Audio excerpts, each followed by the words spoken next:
प्यारे बच्चों नमस्कार। आज का यह क्लास आपके कक्षा 10 के फिजिक्स का चैप्टर 10 है। चैप्टर 10 चूँकि बहुत बड़ा है, इसलिए मैं चैप्टर 1 में ये वाले चैप्टर 10 का पार्ट 1 में बात कर रहा हूँ। इसमें आपको प्रकाश के परावर्तन के बारे में पढ़ाऊँगा और अगला इसका नेक्स्ट वीडियो आएगा इसी चैप्टर का, वो होगा प्रकाश का अपवर्तन के बारे में। तो चलिए वीडियो को शुरू करते हैं। मैं आपसे आग्रह करूंगा कि चैनल को अगर आपने अभी तक सब्सक्राइब नहीं किया है तो सब्सक्राइब करके बेल आइकन दबा लो और नोटिफिकेशन ऑन करना, ताकि अगला वीडियो तुरंत आपको प्राप्त हो सके। हाँ, अपने दोस्तों में शेयर करो। तुम बच्चे अपने आप में देख लेते हो, दोस्तों में शेयर नहीं करते हो। तुम्हारा तो भला हो जाता, मुझे कुछ मिलता नहीं है। तो मैं चाहूँगा कि थोड़ा दोस्तों में शेयर करो और उससे भी सब्सक्राइब करवाओ। तो फिर से मैं एक बार बता देता हूँ, यह वीडियो सिर्फ उन बच्चों के लिए है जो कक्षा 10 में पढ़ते हैं। विषय सब्जेक्ट यानी सब्जेक्ट है विज्ञान का, और ये चैप्टर 10 है जिसमें हम पढ़ने वाले हैं प्रकाश का परावर्तन। जानते हैं सबसे पहले प्रकाश का परावर्तन क्या है। तो यदि कोई भी ऐसा चीज जो बढ़िया से पॉलिश किया हो, चाहे वो जूता ही क्यों ना हो, चाहे वो कांच हो, चाहे वो बर्तन हो, अगर उसमें प्रकाश की रोशनी पड़ती है तो वो उसे परावर्तित कर देता है। इसे हम कहते हैं प्रकाश का परावर्तन। परावर्तन के नियम को भी हमने जाना है। परावर्तन के दो नियम हैं जो हम आगे पढ़ने वाले हैं। इस पे हमारा फोकस रहेगा गोलीय दर्पण के बारे में। गोलीय दर्पण गोल होता है, जिसकी वजह से उसके परावर्तन में आने वाली सीधे वापस नहीं, जिस प्रकार आप समतल दर्पण में सामने खड़े हो जाइए, जिसको आईना कहते हैं, वो सीधा सीधी आपको दिखाता है, ऐसा गोलीय दर्पण में नहीं होता है। यहाँ पर गोलाई होने के कारण थोड़ा सा एंगल मुड़ता है, वो हम बाद में चर्चा करेंगे। समतल दर्पण में आपने देखा कि जो वस्तु का आप उसके आईना के सामने रखते हैं समतल दर्पण में, तो उतना ही बड़ा दिखता है जितना बड़ा आप उसके सामने हैं। जितनी दूरी पर खड़ा रहिएगा समतल दर्पण में उतनी ही दूरी पर रहता है। इसके बाद प्रतिबिंब कैसा होता है? सीधा होता है। सीधा का मतलब सिर ऊपर पैर नीचे ऐसा नहीं होता है, सिर ऊपर ही होता है। सिर्फ होता है पार्श्व परावर्तित, यानी लेफ्ट का राइट और राइट का लेफ्ट। तो ऐसे गुण वाले प्रतिबिंब को हम कहते हैं आभासी, क्योंकि इसे पर्दे पर नहीं उतारा जा सकता है। पर्दे पर किसे उतारा जा सकता है? जो उल्टा बनता हो, और जो उल्टा बनता है वो वास्तविक होता है। तो चलिए, समतल दर्पण को आपने जाना, उसके बाद हम जान लेते हैं परावर्तन के नियम। और परावर्तन के नियम आपके एग्जाम की दृष्टि से भी बहुत जरूरी है। परावर्तन के दो नियम है। पहला, आपतन कोण परावर्तन कोण के बराबर होता है, यानी आने वाला जो कोण होता है जाने वाले कोण के बराबर होता है। दूसरा नियम, आपतित किरण जो आ रही है रेखा दर्पण के आपतन बिंदु यानी जिस पॉइंट पर आकर टकरा रही है, अभिलंब जो बीच का भाग होता है, और परावर्तित किरण सभी एक ही तल में होते हैं। चलिए इसे थोड़ा सा चित्र के माध्यम से समझा देता हूँ। ये देखिए, ये आ रही है, यहाँ पर मान लीजिए सूर्य है और इससे आ रही है सूर्य की प्रकाश। तो ये हो गई आपतित किरण। क्या हो गई? आपतित किरण। ठीक है, ये आपतित किरण हो गई और यहाँ टकराया, इसको कहते हैं आपतन बिंदु, और यहाँ से ये वापस निकला, ये हो गया परावर्तित किरण। इस वाले कोण को कहते हैं आई और इस वाले कोण को कहते हैं आर। ये दोनों बराबर होते हैं। ये बीच में जो एक सीधी रेखा, एक काल्पनिक रेखा, ये अभिलंब कहलाती है, और ये है दर्पण। इस साइड रंगा हुआ है और उस साइड चमकीला सतह है। तो सारी घटनाएं एक ही साइड में हुई। अब हम बात करेंगे गोलीय दर्पण की। तो बच्चों, आपने देखा कि समतल दर्पण समतल होता है। तो सोचो कि अगर ऐसा दर्पण हो जो गोल हो, यानी ऊपर उठा हो, जैसे कि चम्मच का पीछे वाला भाग उठा हुआ या चम्मच का अंदर वाला भाग धंसा हुआ, तो ऐसे में क्या कर सकते हैं हम? तो ऐसे में इस प्रकार के दर्पण को गोलीय दर्पण कहेंगे। क्यों? क्योंकि इसका जो परावर्तक सतह है वो गोल है। इसके बाद अब हम देख लेते हैं गोलीय दर्पण के प्रकार। तो गोलीय दर्पण दो प्रकार के होते हैं। एक होता है अवतल दर्पण।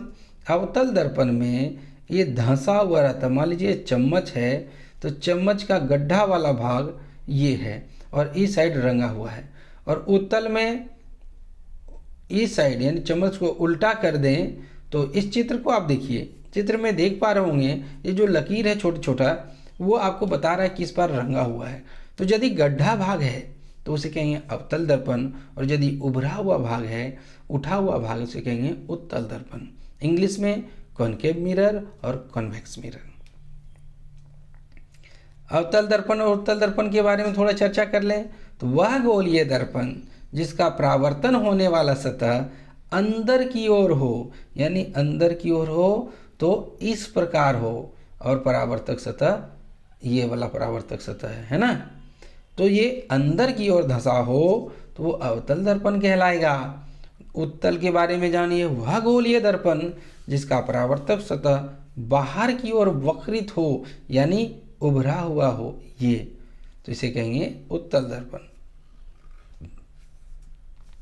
अब गोलीय दर्पण का ध्रुव, तो गोलीय दर्पण के परावर्तक पृष्ठ के केंद्र को दर्पण का ध्रुव कहते हैं।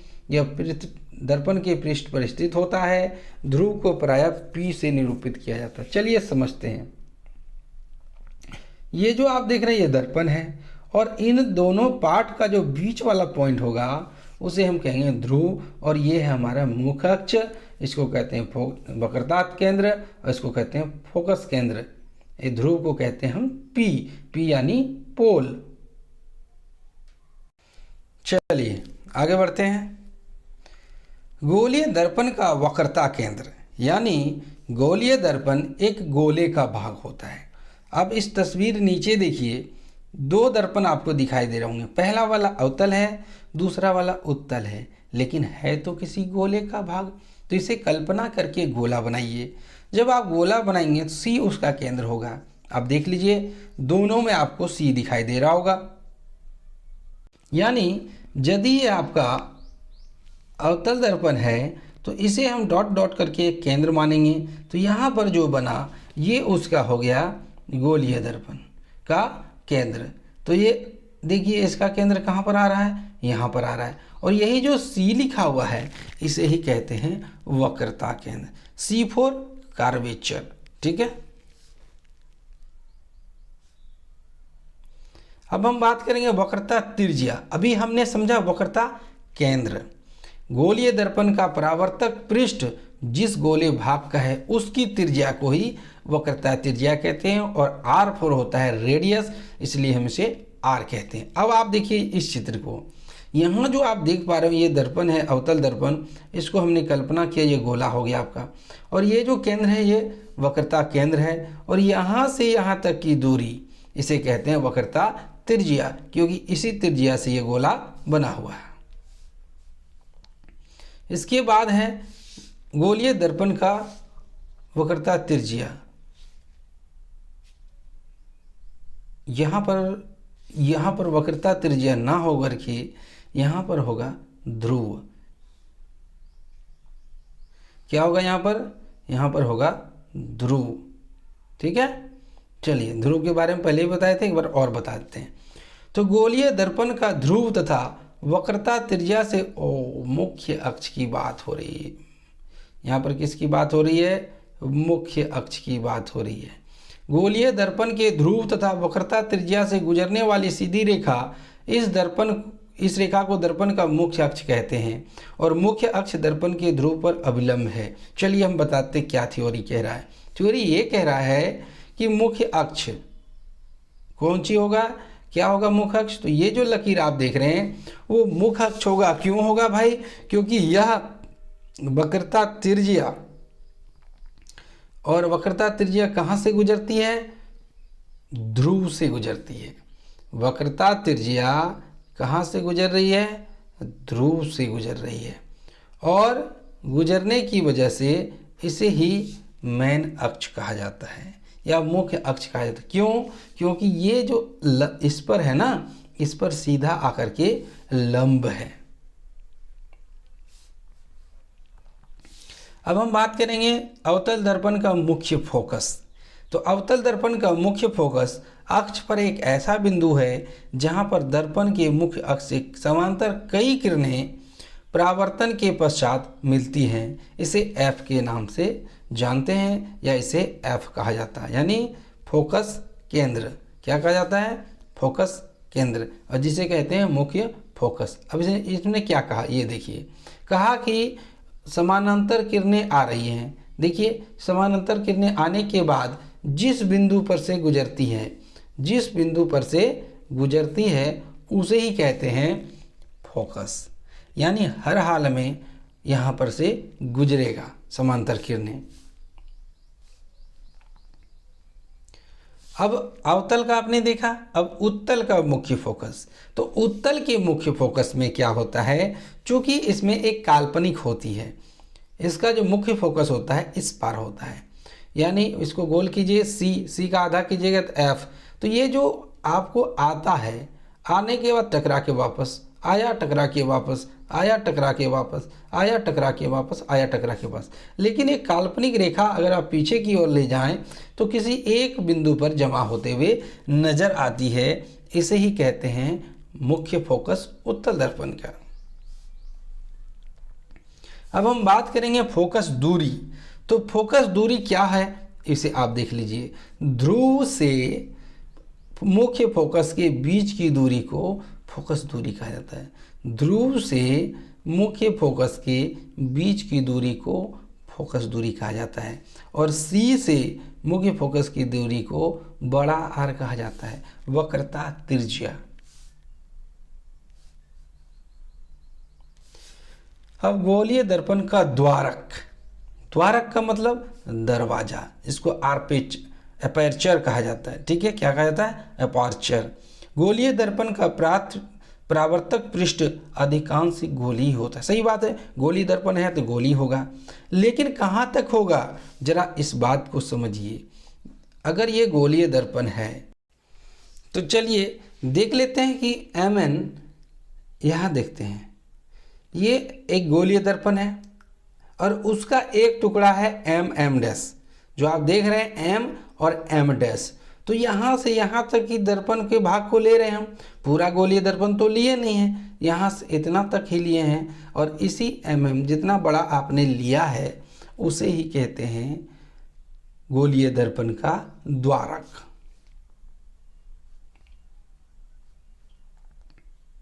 अब हम देखेंगे गोलीय दर्पण के वक्रता त्रिज्या तथा फोकस दूरी के बीच का संबंध। तो कहता है कि गोलीय दर्पण यदि है तो उसकी वक्रता त्रिज्या फोकस दूरी की 2 गुनी होगी, और फोकस दूरी वक्रता त्रिज्या का आधा होगा। चलिए अब इस बात को समझते हैं। ये देखिए,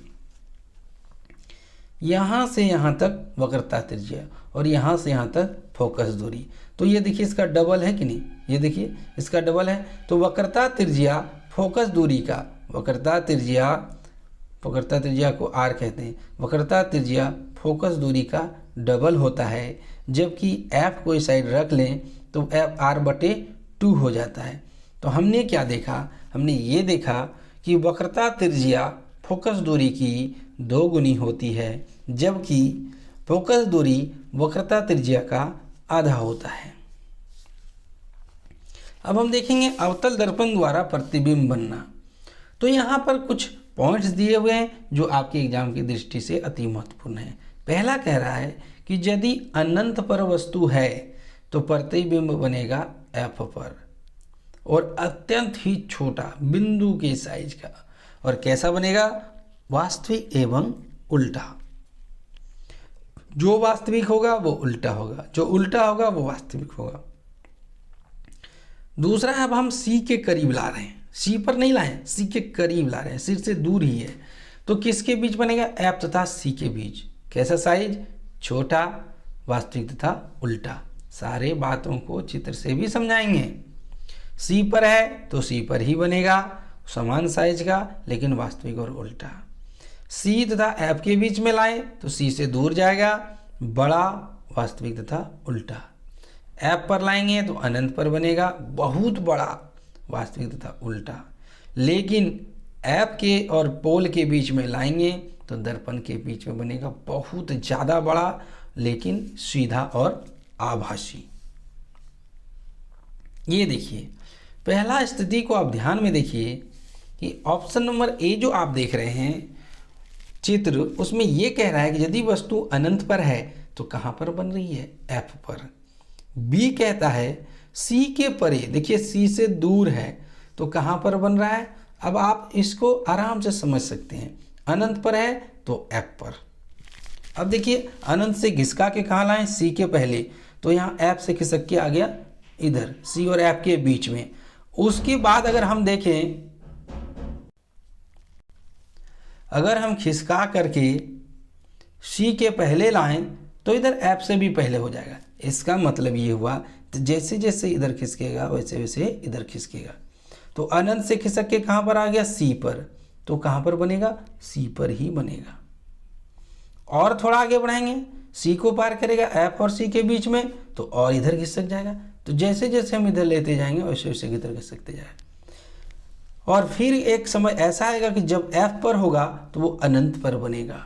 और एक दूसरी स्थिति ऐसी होगी जो एफ और पी के बीच में, जो लास्ट वाली स्थिति एफ वाली है, वो दर्पण के पार बनती हुई प्रतीत होगी जबकि बन नहीं रही है।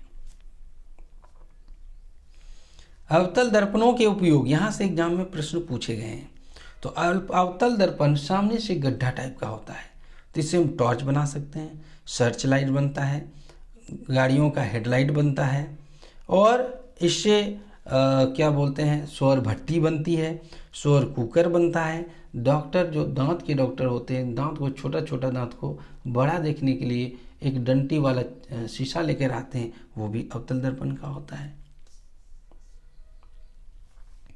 ये देखिए कुछ तस्वीर हेडलाइट का है, मेकअप वाला शीशा है, और शेविंग करने वाला है, और ये दांत डॉक्टर देखने वाला, देख लीजिए ये सभी अवतल दर्पण के बने होते हैं क्योंकि ये चीज़ों को बड़ा करके दिखाता है। अब उत्तल दर्पण में जो प्रतिबिंब बनता है, यहाँ पर दो ही स्थिति की बात की जाती है, सारी स्थिति की बात नहीं होती है। पहला तो है अनंत पर होगा तो दर्पण एफ पर बनेगा, सेम टू सेम, लेकिन यहाँ पर आभासी तथा सीधा प्रतिबिंब बनेगा। अनंत वाली स्थिति छोटी बनाती थी, यहाँ भी छोटी बनेगी। अनंत तथा ध्रुव के बीच फर्स्ट स्थिति है और लास्ट स्थिति है, तो ऐसे में क्या होगा, पी तथा एफ के बीच दर्पण के पीछे बनेगा और छोटा तथा आभासी होगा। अब ये देख लीजिए दो तस्वीर दिया है।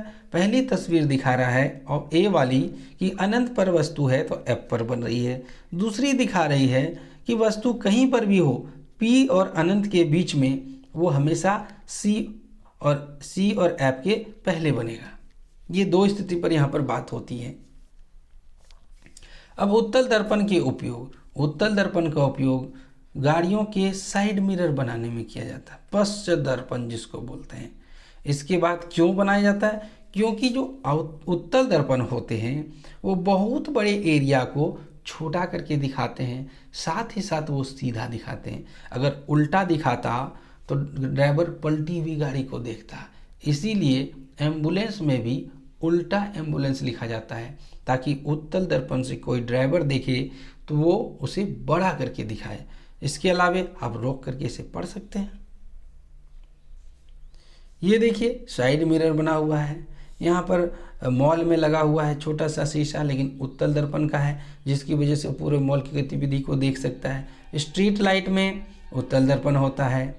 इसके बाद और भी कई ऐसी चीज़ें, जैसे कि जो शेविंग करने के लिए लगाता है पीछे साइड वाला आईना सैलून में, वो उत्तल दर्पण होता है। तो ये सब आपने समझा। इसके बाद हम समझेंगे थोड़ी चिन्ह परिपाटी को। तो चिन्ह परिपाटी आपने बचपन ही में पढ़ा है कि अगर शून्य से दाईं ओर जाएंगे तो प्लस मिलेगा, बाईं ओर जाएंगे तो माइनस मिलेगा। आपने कार्तीय तल भी पढ़ा है, उसी तरह यहाँ पे ऊपर जाइएगा तो प्लस, नीचे आइएगा तो माइनस।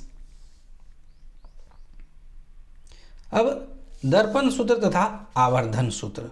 तो गोलीय दर्पण में ध्रुव से बिंब की दूरी को यू कहते हैं, यानी कितनी दूरी पर वस्तु रखी हुई है उसे यू कहते हैं। इसके बाद प्रतिबिंब कितनी दूरी पर बन रहा है ध्रुव से, उसे भी कहते हैं।